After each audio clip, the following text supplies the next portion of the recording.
उतार लिया। चलो देखो समझो इसको। स्वरूप के आधार पर, स्वरूप मतलब उसकी प्रकृति किस तरह की है, दिखने में वो किस तरह से है या पढ़ने में, दो प्रकार का होता है, श्रव्य काव्य और दृश्य काव्य। श्रव्य काव्य कहते हैं ऐसा काव्य जिसे पढ़ा जाए, सुना जाए, ठीक है, वो श्रव्य काव्य कहलाता है। ये दो प्रकार का होता है, प्रबंध काव्य और मुक्तक काव्य। प्रबंध काव्य वो काव्य होता है जिसके अंदर किसी पात्र या किसी चरित्र की किसी पूरी घटना का वर्णन किया जाता है, एक तरफ से क्रमबद्ध रूप से जब घटना का वर्णन किया जाता है वो प्रबंध काव्य कहलाता है। और मुक्तक काव्य ऐसा होता है कि जैसे हमने छंद पढ़े, एक छंद के अंदर किसी एक घटना का, फिर अगले छंद के अंदर किसी दूसरी घटना का, अगले छंद के अंदर तीसरी घटना का वर्णन होता है, आपस में तारतम्य नहीं होता, वो होता है मुक्तक काव्य। जैसे कबीरदास के दोहे हैं, जैसे मीराबाई के दोहे हैं, एक छंद में कुछ और बात, दूसरे छंद में कुछ और बात, तो वैसा काव्य हमारा मुक्तक काव्य कहलाता है। प्रबंध काव्य दो प्रकार का है, महाकाव्य और खंड काव्य। महाकाव्य का मतलब जिस काव्य के अंदर 8 या 8 से अधिक सर्ग पाए जाते हैं। अब सर्ग क्या होता है, शब्द आता है आपका सर्ग। सर्ग का मतलब होता है भाग, अध्याय, कांड। जैसे आपने रामायण पढ़ी, रामायण में होता है कि उसके अंदर 9 कांड हैं, तो 9 कांड कैसे, जैसे सुंदर कांड है, अयोध्या कांड है, बाल कांड है, अलग अलग जो कांड दिए हैं। यानी कहने का मतलब है जब एक समय अंतराल को कहीं पर स्पेस दिया जाता है कि भाई एक समय की कोई घटना नहीं बताई जाती, किसी एक बड़े समय को जब दिखाया जाता है ब्रेक करके, तो वहां पे क्या करता है जो कवि होता है वो वहां स्टॉप करता है कहानी को और फिर एक नए ढंग से नए अंदाज में शुरू करता है। तो वो एक पार्ट बना लेता है कहानी के अंदर कि ये पहला भाग, ये दूसरा भाग, ये तीसरा भाग। तो वही एक तरह से भाग क्या कहलाता है, सर्ग कहलाता है। तो जिस कहानी में 8 या 8 से अधिक भाग पाए जाते हैं उसे हम महाकाव्य के अंदर रखते हैं। और खंड काव्य के अंदर आता है जिसमें 7 या 7 से कम भाग पाए जाते हैं, यानी सर्ग पाए जाते हैं, उसे खंड काव्य कहते हैं। आपके एग्जाम में यहाँ से क्वेश्चन ऐसे आ जाता है, वह कौन सा काव्य है जिसके अंदर 8 या 8 से अधिक सर्ग पाए जाते हैं, तो इस तरह से आपको याद रहेगा। या फिर महाकाव्य की विशेषता और होती है कि महाकाव्य में मुख्य कथा के साथ साथ लघु कथाएं भी पाई जाती हैं। तो आपसे पूछा जा सकता है वह कौन सा काव्य है जिसमें मुख्य कथा के साथ लघु कथा भी होती है, तो महाकाव्य ही होता है। लेकिन ये जो खंड काव्य होता है इसके अंदर मुख्य कथा के साथ कोई लघु कथा नहीं होती। अब ये मुख्य कथा और लघु कथा क्या है, तो आप ऐसे समझ सकते हैं, आपने रामायण तो सबने पढ़ा ही है, पढ़ा नहीं है तो सुना है ना। तो आपने देखा होगा एक राम की कथा है उसमें, रामायण के अंदर या रामचरितमानस के अंदर, तो राम के जन्म से लेके और लास्ट तक, जब तक उनका जल विलीन होना, तब तक की कहानी पूरी दी हुई है उसके अंदर। लेकिन उसके अंदर साथ ही साथ जैसे सबरी का जिक्र आता है तो सबरी की भी कहानी है, जैसे जटायु का जिक्र आता है तो जटायु की कहानी है, जैसे अगर हम कहें तो जो गौतम ऋषि की पत्नी थी अहिल्याबाई, उसका जिक्र आता है तो उनकी भी कहानी है। तो छोटी छोटी कहानी ये जो है इन्हीं को कहते हैं लघु कथाएं। तो ये हमारे महाकाव्य के अंदर पाई जाती है, खंड काव्य के अंदर नहीं पाई जाती। जैसे खंड काव्य के अंदर आता है जानकी मंगल। अब जानकी मंगल में कहानी क्या है, सीता के स्वयंवर की कहानी है। अब उसमें सीता के स्वयंवर की कहानी है तो सिर्फ सीता के स्वयंवर की कहानी है, अगर उसमें कोई नया पात्र आता भी है तो हम उसका कोई जिक्र नहीं करते, तो यानी उसमें कोई उसकी कहानी नहीं बताते, सिर्फ उस पात्र का ही जिक्र होता है।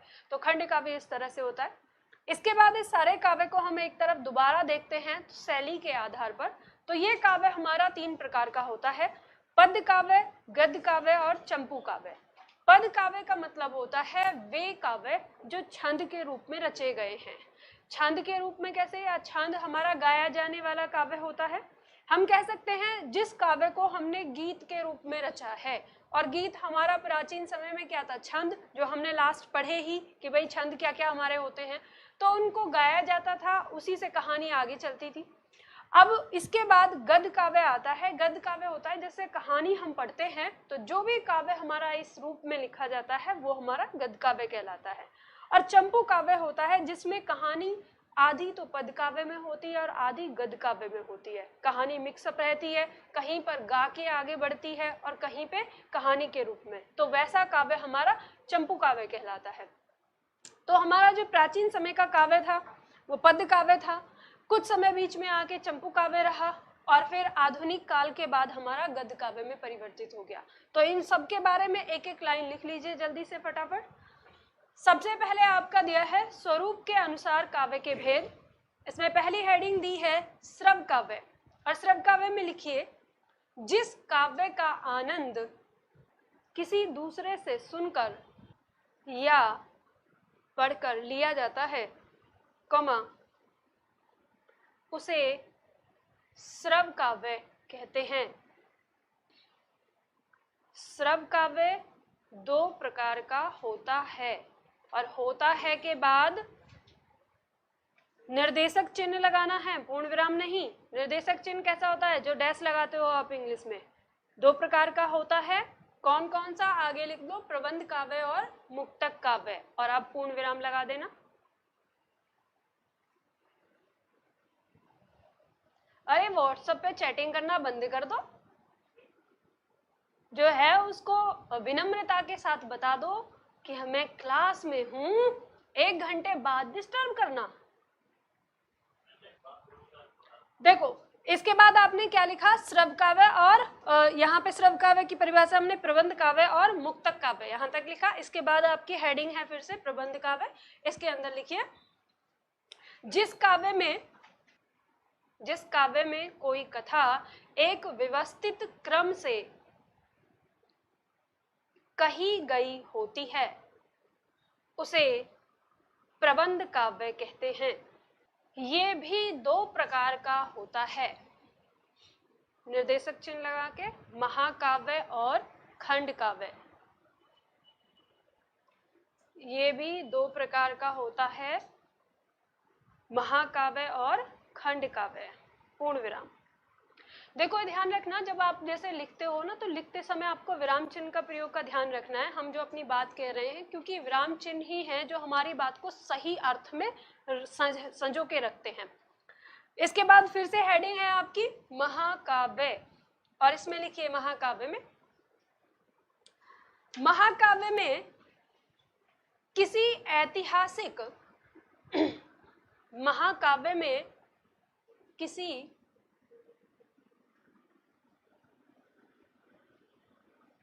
ऐतिहासिक या पौराणिक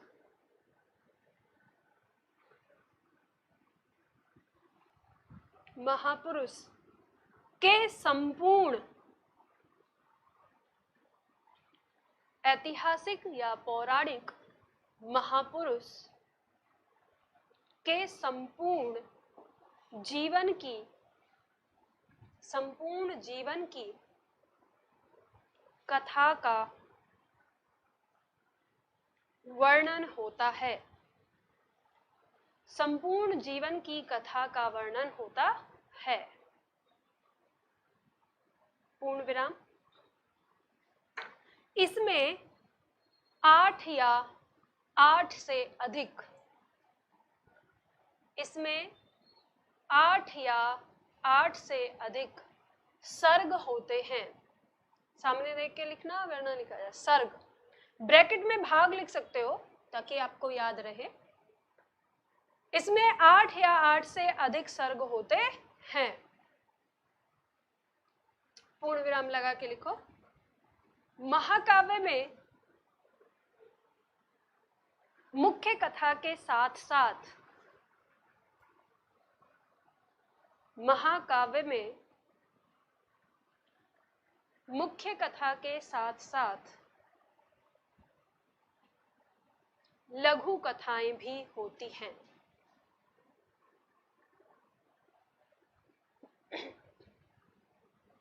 लघु कथाएं भी होती हैं, पूर्ण विराम लगा के लिख लीजिए। जैसे पृथ्वीराज रासो, जैसे पृथ्वीराज रासो, रामचरितमानस आदि।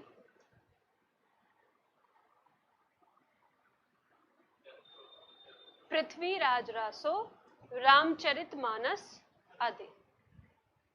इसके बाद नेक्स्ट है आपका खंड काव्य। लिखिए खंड काव्य में, खंड काव्य में किसी के जीवन की, खंड काव्य में किसी के जीवन की किसी एक घटना का, किसी के जीवन की किसी खंड काव्य में किसी के जीवन की किसी एक घटना का विस्तार पूर्वक वर्णन होता है, विस्तार पूर्वक वर्णन होता है।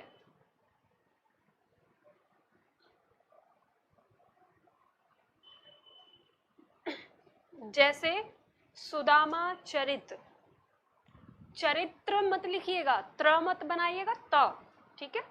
सुदामा चरित, वो उसमें भी त्र नहीं होगा। सुदामा चरित, कौमा जानकी मंगल आदि। जैसे सुदामा चरित में कृष्ण और सुदामा की जो मिलन की कहानी है, जब वो आते हैं कृष्ण से मिलने के लिए, उसको विस्तार पूर्वक वर्णित किया गया है। जानकी मंगल के अंदर सीता के स्वयंवर का विस्तार पूर्वक वर्णन किया गया है। चलिए इसके बाद जैसे लिख लिया है ना, इसके नीचे एक पॉइंट और लिख लीजिए कि इसमें 7 या 7 से कम सर्ग होते हैं। खंड काव्य में ही लिखना है। इसमें 7 या 7 से कम सर्ग होते हैं तथा लघु कथाओं को कोई स्थान नहीं मिलता, मतलब लघु कथाएं नहीं होती हैं। मुक्तक काव्य, मुक्तक काव्य में लिखिए, इसमें किसी एक छंद के माध्यम से, इसमें किसी एक छंद के माध्यम से ही, एक छंद के माध्यम से ही घटना का वर्णन होता है। किसी एक छंद के माध्यम से ही घटना का वर्णन होता है तथा अगले छंद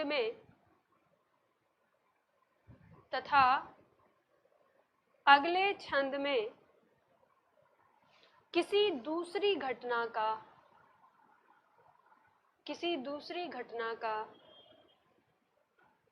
वर्णन होता है।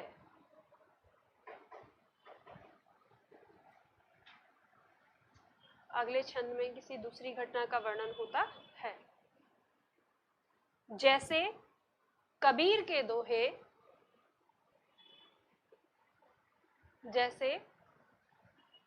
दोहे, मीराबाई के दोहे आदि।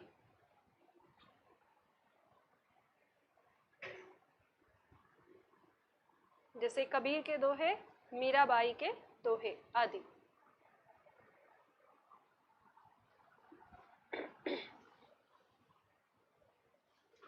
नेक्स्ट लिखिए, नेक्स्ट है हमारा दृश्य काव्य। दृश्य काव्य में लिखिए, जिस काव्य का आनंद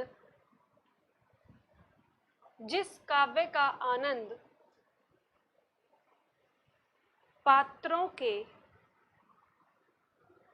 अभिनय को देखकर, जिस काव्य का आनंद पात्रों के अभिनय को देखकर, पात्रों के अभिनय को देखकर, पात्रों का मतलब है कोई भी एक्टर जो होगा, एक्टिंग करने वाला, पात्रों के अभिनय को देखकर लिया जाता है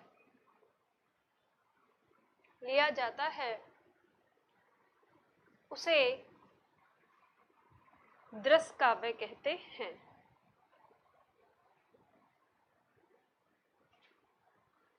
उसे दृश्य काव्य कहते हैं। जाओ। जैसे नाटक,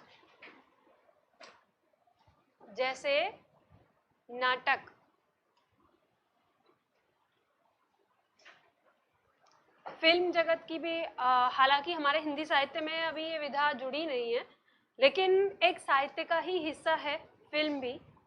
तो ये भी हमारा दृश्य काव्य के अंदर आएगा। अगर इसे हम हिंदी साहित्य में शामिल कर लेते हैं तो दृश्य काव्य के अंदर ही रहता आएगा। नेक्स्ट है हमारा शैली के अनुसार। शैली के अनुसार 3 प्रकार के काव्य हैं। सबसे पहले हमारा दिया है पद्य काव्य। पद्य काव्य में लिखिए, इसमें किसी कथा का वर्णन, इसमें किसी कथा का वर्णन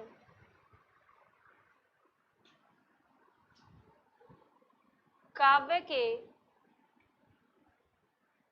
इसमें किसी कथा का वर्णन काव्य के गाए जाने वाले,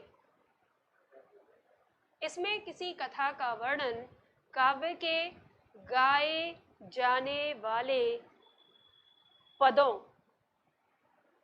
काव्य के गाए जाने वाले पदों, ब्रैकेट में लिखो छंद, छंद ब्रैकेट बंद, में किया जाता है, में किया जाता है।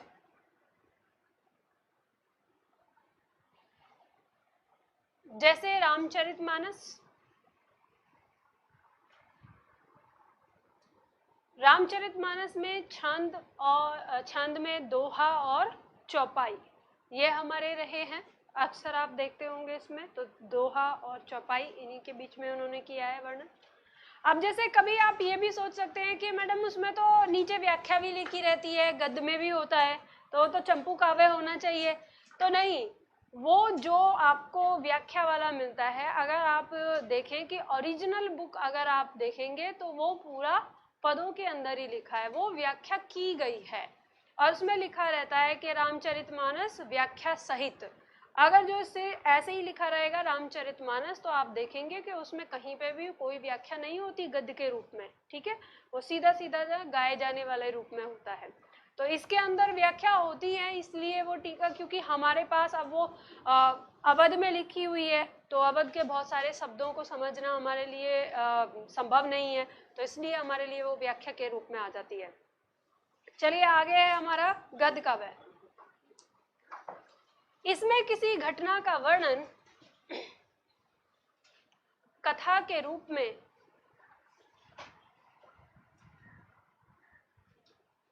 इसमें किसी घटना का वर्णन कथा के रूप में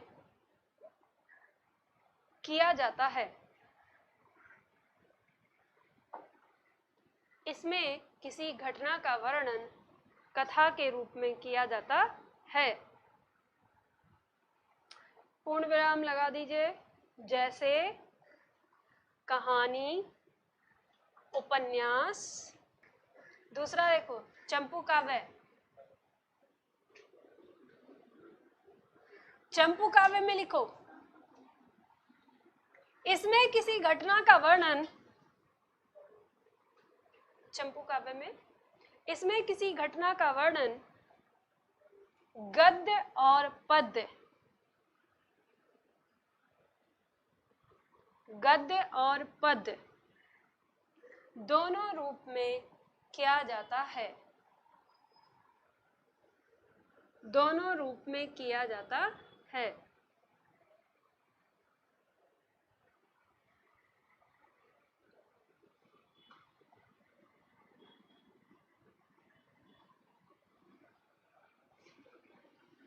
जैसे में लिख लो यशोधरा।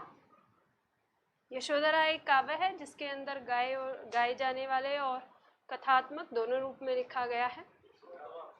यशोधरा, यशोधरा नाम है, लिखूं?